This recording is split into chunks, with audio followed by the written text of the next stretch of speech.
Quand j'étais petite, j'avais un lapin blanc, Ficelle. Un jour, il m'a mordu et l'instant d'après, il était mort. J'ai jamais su pourquoi, ni comment en fait.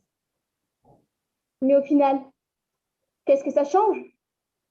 Je retournerai dans l'animalerie, je vais l'acheter et j'en choisirai un autre, un plus beau même. C'est étrange. C'est étrange.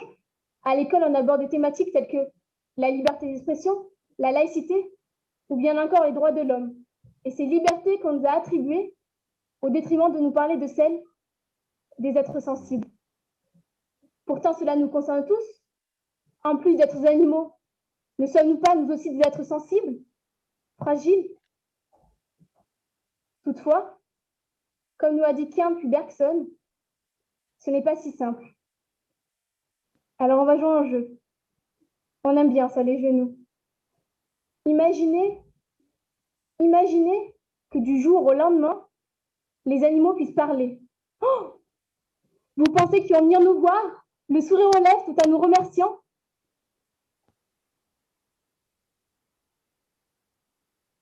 En fait, l'animal a longtemps été considéré comme un meuble. Quelle monstruosité. Ce n'est plus le félin, la bête féroce. Dorénavant, c'est nous. Ainsi voilà, nous y sommes. La protection dont je vais vous parler est celle des animaux, trop souvent négligés, et ce depuis trop longtemps. Car comme disait Monterland, nous aimons les animaux parce qu'ils ne mentent pas. Et c'est pour cela que l'homme les a mis en esclavage. Il se lui rappelait la vérité.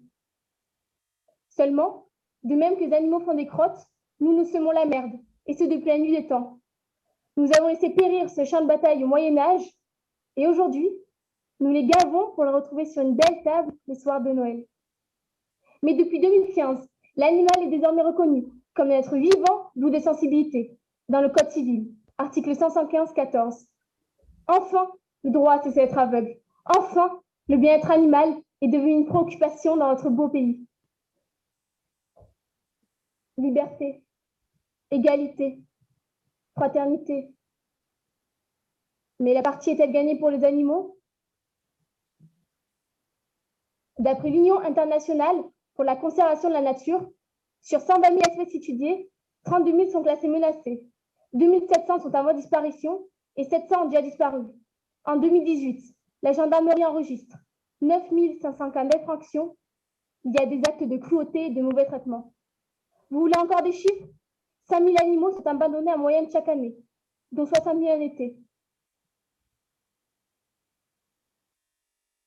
En effet, nous aimons jouer. Et à ce jeu, certains ont falsifié les règles, c'est écraser les plus faibles pour se retrouver au sommet. En grandissant, le monde a semblé s'élargir. Ma vision s'est éclaircie et la dure réalité m'est revenue en pleine face à une gifle. Ceci dit, je souhaiterais que vous ne reteniez pas seulement les points négatifs de nos actes, mais plutôt qu'ensemble, nous nous servions de nos erreurs dans un unique et même but, les corriger. Ainsi, des actions pour l'été, il en existe. Le référendum pour les animaux, vous en avez sûrement entendu parler. C'est une initiative citoyenne qui propose 6 mesures pour le bien-être animal. Et bien évidemment, bravo aux différentes associations. Il faut les remercier, les applaudir.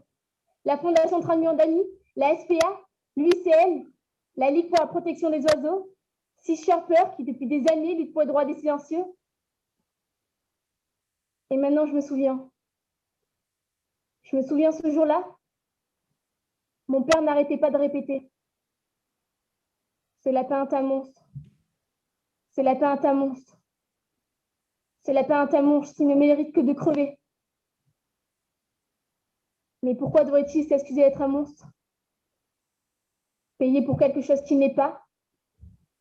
Alors qu'au fond, je crois que ce jour-là, c'était simplement moi qu'il avait pris pour un prédateur. Pour finir, retenez une chose.